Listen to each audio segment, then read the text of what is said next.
Vous savez sûrement que l'évolution de nos vies vont avec les saisons, le temps que la Terre orbite autour du Soleil, ainsi que même les phases de la Lune avec les différentes marées qu'il y a autour de la planète.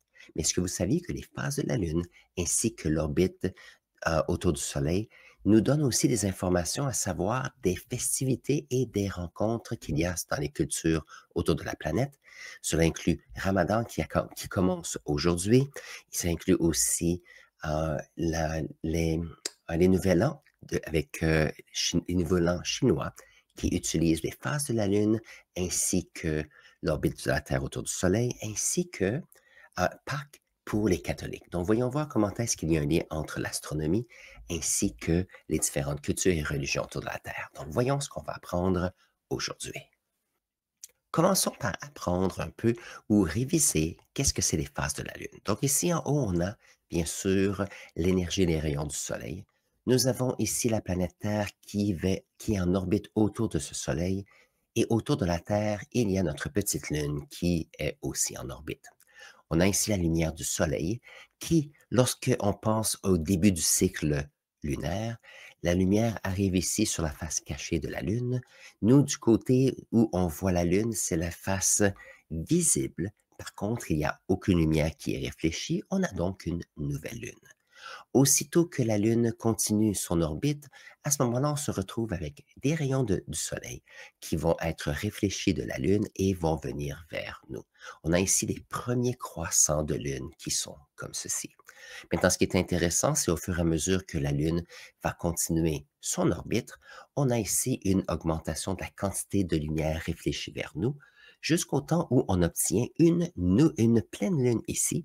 Et la raison pourquoi on a une pleine Lune, c'est que l'énergie du Soleil arrive directement à la surface de la Lune et toute la lumière est réfléchie vers nous.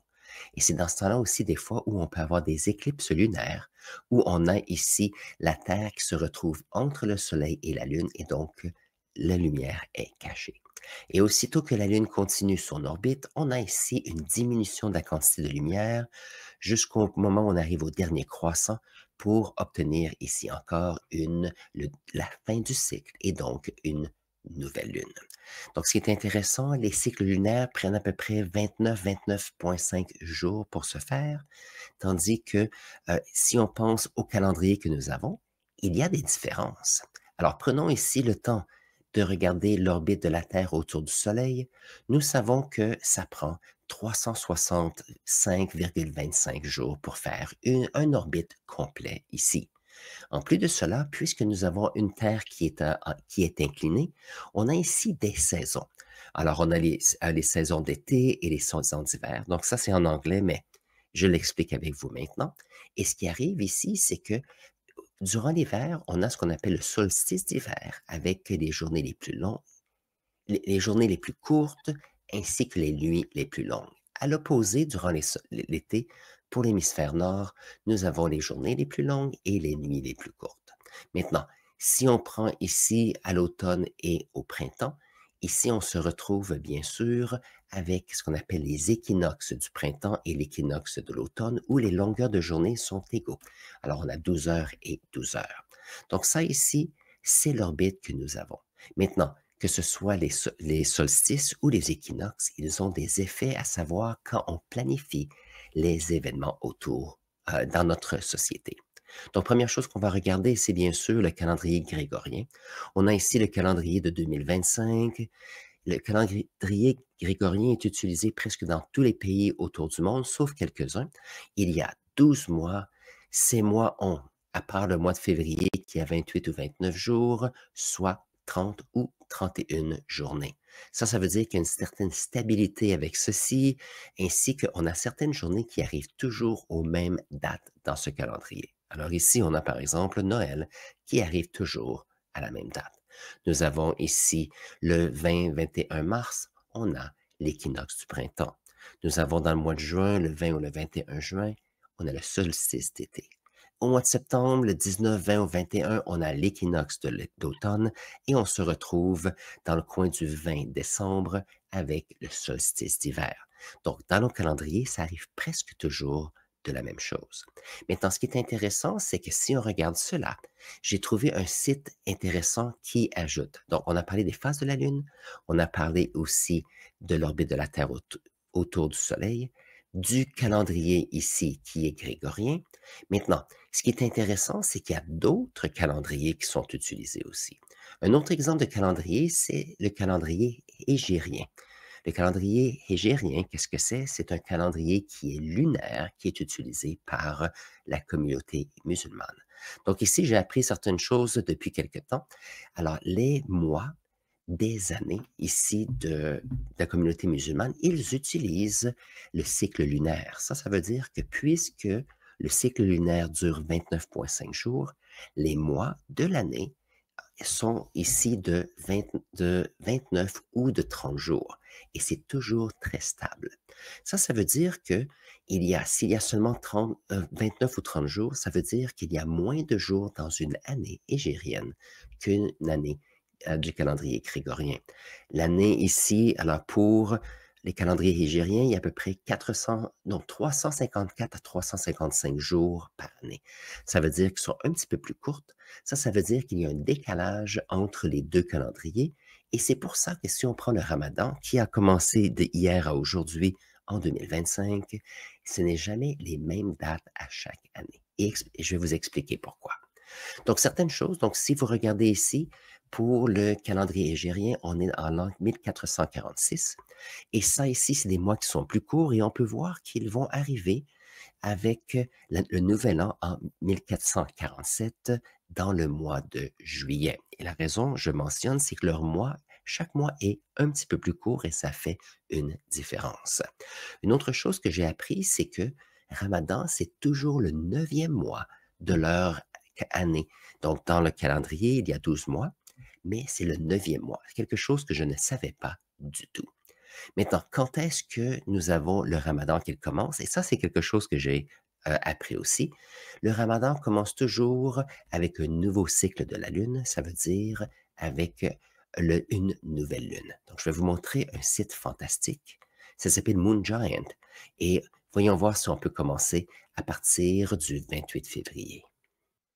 En regardant ce site avec Moon Giant, on peut voir que la nouvelle lune, alors la fin de la nouvelle lune était le 27, donc du 28 février au 1er mars, ça c'était le début du nouveau mois du Ramadan. La première journée, c'est intéressant, ça tombe le 1er mars, donc leur premier mois, première journée du Ramadan, le 1er mars, et nous, c'est le 1er mars aussi. Maintenant, le Ramadan dure 29,5 jours, basé sur le cycle lunaire. Ça veut dire quand est-ce qu'il commence? Il commence lorsque la société ou la communauté musulmane va voir le premier rayon de lumière réfléchi qui vient du soleil et qui est réfléchi sur la lune. Donc, la première lueur du premier croissant. Donc, ça, c'est important. Et donc, ça tombe le 1er mars qui est aujourd'hui. J'ai plusieurs de mes élèves qui étaient absents à l'école hier parce que le vendredi 28 février à samedi le 1er mars, c'était vraiment la transition et le début de ce mois. Maintenant, avec ce site qui est fantastique, je vais avancer les jours et pour montrer comment est-ce que ça va.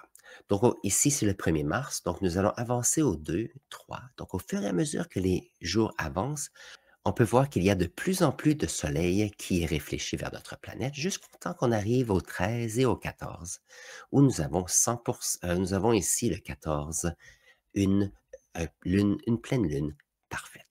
Donc, suivant ceci, ça c'est le milieu du mois, et donc on continue et on peut voir comment est-ce que la quantité de soleil qui est réfléchi dans la lune va baisser jusqu'à ce qu'on arrive au dernier croissant qui arrivera le 28 et le 29 ici.